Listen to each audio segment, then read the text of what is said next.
Great. Okay, we're going to start. So I'm Primavera de Filippi. You can recognize me on the far and left. I'm a legal scholar. I'm a researcher at the CNRS in Paris, and I'm a faculty associate at the Berkman Klein Center at Harvard. And most of my research is about investigating the legal challenges of emergent technology, in particular blockchain technology, and more recently also AI. And then Fat. Hi everyone, I'm Fatemeh Fannizadeh, a Swiss qualified lawyer, work with crypto for the past couple of years. I work mainly now with privacy projects and other form of more cypherpunkish tools out there. And yeah, we're gonna talk to you today about autonomy. Autonomy with a big A, and all the other letters here are big too. And AI and blockchain, and how both together create this big autonomous system. Decisional autonomy. AI is basically the innovation and the tool that gives us access to having decisional autonomy. AI would reason and make judgments on its own through kind of a reasoning to which we don't necessarily have access, the path to which it uses, and there is no human in between that tells the LLM which kind of output to give us, right? Like it makes its own decision on the output, and that's what we call here decisional autonomy. So now we have a system that can basically make decisions. But decisional autonomy is not enough for a full autonomous system.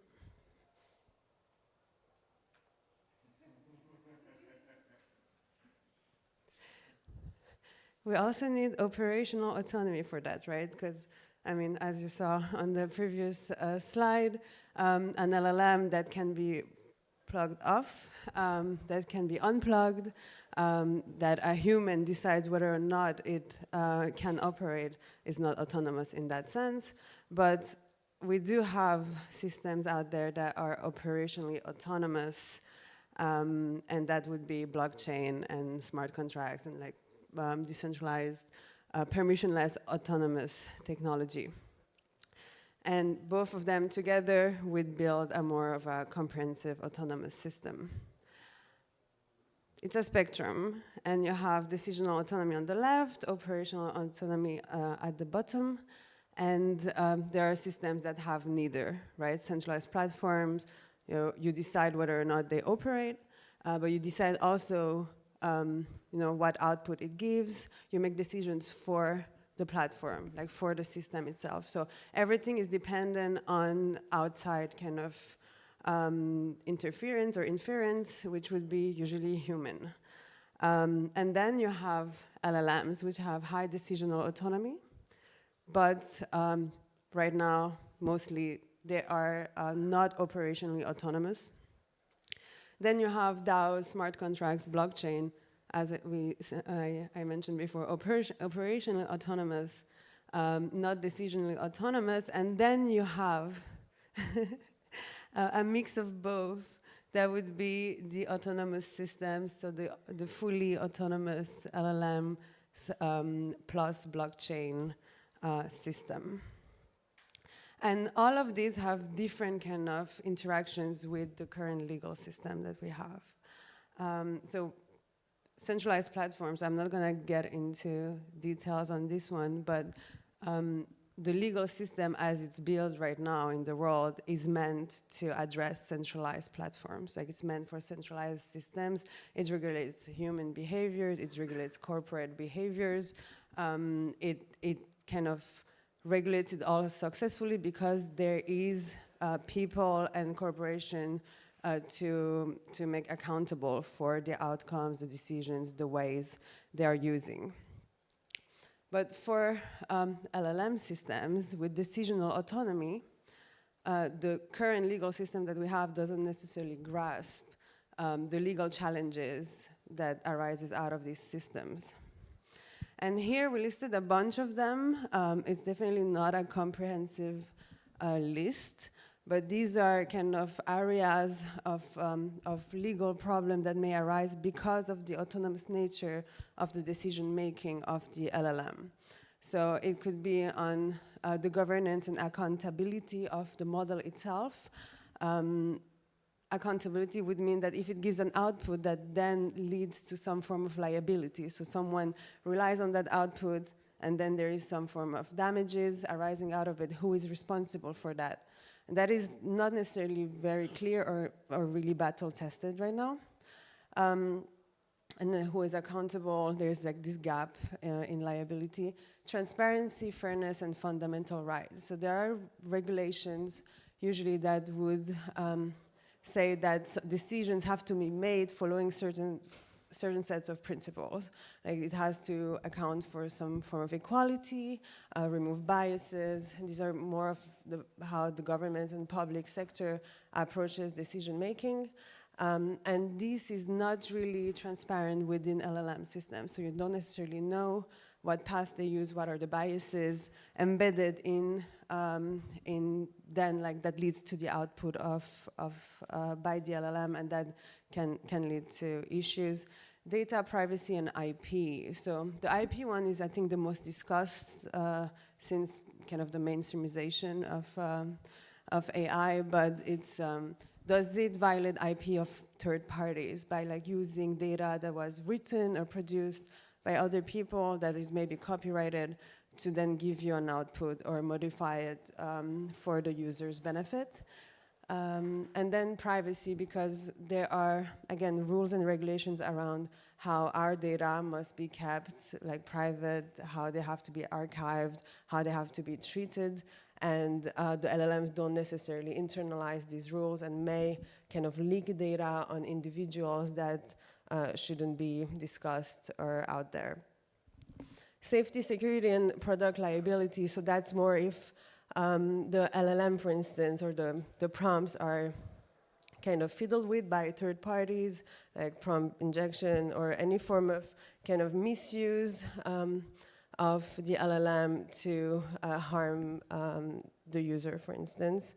And then the last one, which would be just more specific regulation that exists, for instance, in the financial sector or some other very highly regulated industries that need to follow some specific decision-making path within the corporations and so on that the LLM cannot kind of comply with. So these are all different areas where, like, depending on the usage or on the tool that is being built, the builder, the user, the adopter must pay attention to be liable on these fronts, to be, responsible on these fronts. And then there are safeguards that can be put in place. So this could be, for instance, terms and conditions that clearly allocates the risks, the liabilities, who is supposed to do what within that system, so that you know where, if there is a failure, you know whom to blame or to look after, and so on. So yeah, a lot of testing. So this is more when you're building the LLM, like you need to pay attention to kind of failure modes and how to preempt them. Insurance is also an interesting one to have in mind and discuss, that could basically cover damages in case there is something that goes wrong. The other autonomous system that has very specific legal risks because of its autonomy is blockchain and DAOs. And these, I think you're all pretty familiar with, because we've been discussing it for a long time, and you've been also encountering them in your use and building of the tools. So I'm not gonna go into details really, but it's on the governance and accountability side. You know, if there is a smart contract that is autonomous, who is liable for the usage of it, for instance. A good example would be, I think here, Tornado Cash, who is liable for the misuse of the tool as well, who is liable for compliance with some sets of regulation. What sets of regulations are those? It's also an open question. If there is an exploit or a hack within a tool that you build, who is liable again for this? is code law or not? Like, should you have paid attention to some things before? Like, can you be insured? Have you had enough audits? These are more industry standards than legal standards right now, but definitely things to pay high attention to. Legal validity enforcement, so there are, again, regulated sectors, whether like you're buying and selling certain goods that need, for instance, like handwritten signature that you cannot necessarily have online, or you can do things that are done differently than in the meat world, and that can lead to issues when you have to bridge with the regulated system. That data and privacy is pretty much similar to the LLM in the sense that there may be data on-chain that is there, hacked forever, and that shouldn't be there. And then what happens with that, and who is liable, or how is the harm kind of repaired on that front, are also open questions. And now we're gonna get to the most interesting part of this talk, which is the autonomous systems and what they look like and what kind of problem spaces emerge out of that. Thank you, Fat. Yeah, so we're kind of very acquainted with everything that is on those sides. Fully autonomous system is something that is more emergent. We are seeing like some glimmers of them, but it's still in the making. So basically what we're trying to look for is what are the systems that are integrating both decisional autonomy and operational autonomy.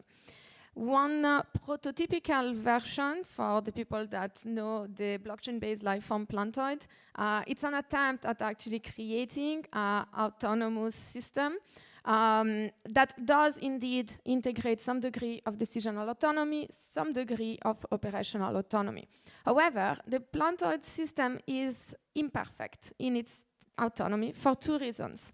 The first reason is that, so Plantoid is a blockchain-based lifeform. You can feed it with cryptocurrencies, and then it's gonna generate, using generative AI, it's gonna generate an artwork, mint this artwork as an NFT, and give the NFT as the digital seed back to the human pollinator.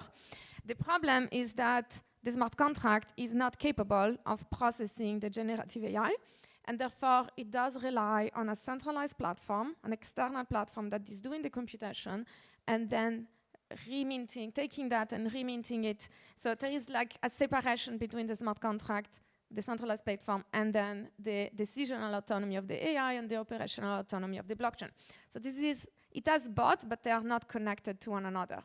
Another problem of the Plantoid is that while it does operate as a DAO, it does rely on human governance, so everyone that has collected the digital seeds participate into the governance of the Plantoid in order to choose the way in which the Plantoid will evolve. But this is obviously slightly problematic when we talk about autonomy, because the autonomy of the Plantoid is subservient to the participation of human beings. And if there is voter apathy, as in many DAOs, then the Plantoid cannot actually evolve. So the question, the very important question, and of course Plantoid is just one example, but a lot of blockchain-based lifeform and DAOs, as a subset of blockchain-based lifeform, have actually the same problem. They have some degree perhaps of operational autonomy, they have a smart contract, they have a DAO, they have maybe some degree of autonomous decision-making, but they are not integrated with one another. And so how can Plantoid actually become a fully autonomous blockchain-based lifeform? By integrating decisional and operational autonomy. So there is two ways in which we can actually think about integrating AI and blockchain. The first one is basically having a DAO that is governed by AI agents.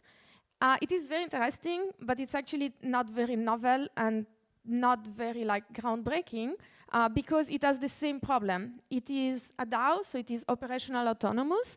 And then you can have humans, or you can have LLMs, or whatever type of autonomous agent on the side, on the borders, but there's still a disconnection. It is actually not the DAO that is autonomous, it is the DAO that is governed by autonomous entities, and those entities might not have operational autonomy. So a more interesting model is the DAO LLM, which is a DAO that is governed by an LLM, and that LLM is itself governed by the DAO. And so the LLM and the DAO become one single system, which therefore integrate both decisional and operational autonomy. Now, how to actually implement it, it's still a slightly open question. There is a lot of possible paths towards this integration. Perhaps the most elegant of it will be like using some kind of like ZK VM and having a proper ZK proof. The main challenge here is you want to make sure that when the DAO is requiring a decentralized network to make an inference, the inference is actually the one that was requested. And because the DAO cannot verify what is being done, it needs to have a computational mechanism for verification. So you can use like ZKVM, you can use like T attestation, but therefore you also need some kind of trusted third parties. Or you can move into this kind of multiple validator system with like optimistic machine learning whenever it's gonna be actually practically usable. And then AVS, eigenlayer, for those who don't know it, the WAV system, which is extremely cool. So those are all possible ways to actually integrate this decisional and operational autonomy. There is not many blockchain-based life forms that are actually integrating them yet, but there is definitely like some good hope along the way. Now, there's some interesting design problem with all this, which is that in order to actually allow this verification, then we need to have some kind of like deterministic AI inference, which kind of makes it inherently subject to the main problem of like adversarial prompt injection. So if I have a DAO that is requesting a decentralized network to compute a particular type of inference, if I know exactly what is the context in which the LLM will be executed, what is the LLM to be executed, and what is the prompt that will be executed, then I can also brute force the system in order to get the proposed outcome, so that I make a proposal and I know this proposal will actually be accepted by the DAO. Or I can do some more malicious usages and actually try and break the system.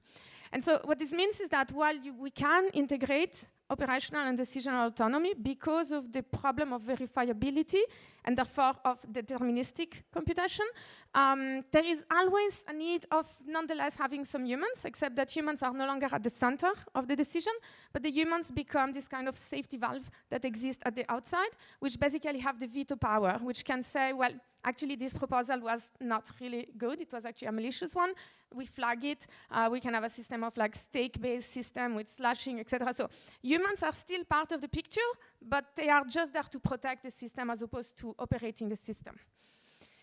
Now, legal questions. So we've seen just decisional autonomy with LLMs and so forth, they have their own legal questions. Just operational autonomy also have its own legal question. But the real interesting legal question emerge when we actually have a system that is operationally and decisionally autonomous. And so one important problem is the question of unstoppable system. So when we integrate those two systems of autonomy, it actually becomes autonomous, therefore, at least in theory, unstoppable, which means that one of the reasons it becomes unstoppable is like one single actor. If one actor is actually executing that computation, and if that computation is validated by the operational system, then it will be able to operate. And so you just need one person to be willing to create like something that maybe is an illicit activity, and then it's going to be done. And you cannot stop the system itself, and you need to stop everyone in order to make sure that no one will actually do it. And then maybe more critically, even if you know who's that actor that has actually done that execution, how do you actually enforce it? So if you don't identify the person, the system will still execute, and there is no plug that can be plugged off. There is no shutdown button. The only possible enforcement will actually go deep into the mempool and actually censor the transaction towards those autonomous systems. And another set of legal challenge in the question of responsibility, which is, well, we cannot stop it, okay, but then who are we going to punish if something is done? There is the question of, should we claim strict liability for developers or for the deployers? Should we impose some kind of liability on the trainers on the LLM, which has led to a bad decision? Shall we hold users to be responsible because they have interacted with a DAO LLM, which is actually doing illicit activities? We have encountered similar question with Tornado Cash, of course. So the big question is, are we going towards not a very beautiful future? Question mark. The answer is, of course, not necessarily, because there are legal solutions or legal approaches as well, from the most simple one to the most complex one. The first one is, well, just to admit, actually, this is force of nature. In the same way as we're not trying to regulate a tornado, we just accept the damages of a tornado. A DAO LLM is just something that we cannot control, and we just have to cope with it. Easy solution, but maybe not so interesting. Second solution is to actually accept that it is possible that those things exist, and maybe we cannot fully control them and stop them, but in order to deploy them, we need to have an insurance scheme. They need to come with their own insurance system. In the same way as we cannot drive a car without an insurance because of the potential liability, then you cannot deploy a DAO LLM if the DAO LLM itself doesn't come with its own insurance system. A little bit more interesting and sophisticated. Third possible solution is actually maybe we need to recognize that the existing system of accountability and legal liability do no longer work in a world in which we are not related to human autonomy, but we're relating to algorithmical autonomy. And so maybe we need to devise new forms of algorithmical accountability. We have, of course, Kleros, which is working really much on this. And so perhaps those DAO LLM could integrate some kind of like dispute resolution system, which are themselves algorithmically and on-chain systems. And then finally, perhaps the most interesting one is the question of, is the question of like the law of the horse, which is basically going back. Instead of looking into the future and trying to reinvent once again, the wheel because the world has changed and therefore we need a new legal system, we can actually go back into the past and we can actually look at how did we actually deal with autonomy and liability at a time in which autonomous systems already existed. They were just not mechanical and technically, they were actually animals. And so for a long time, we were actually driving not cars, but horses, and maybe horses and cars. And actually, if we look at the history of the legal system, there is a lot of common law settings that are actually providing very interesting references about how do we deal with autonomy, when do we see strict liability versus tort liability. And so we can actually learn from the pre-technological legal system in order to actually address the new challenges that come with this new novel algorithmical system. And just to conclude, all this is to say that we should actually perhaps stop looking at those DAO LLM and those technical systems as software, just software, and actually recognize that maybe they are like this new type of creature, maybe they are symbionts, and so we should stop treating symbionts like software and actually recognize that they are autonomous and maybe they also have rights, just like humans. Thank you.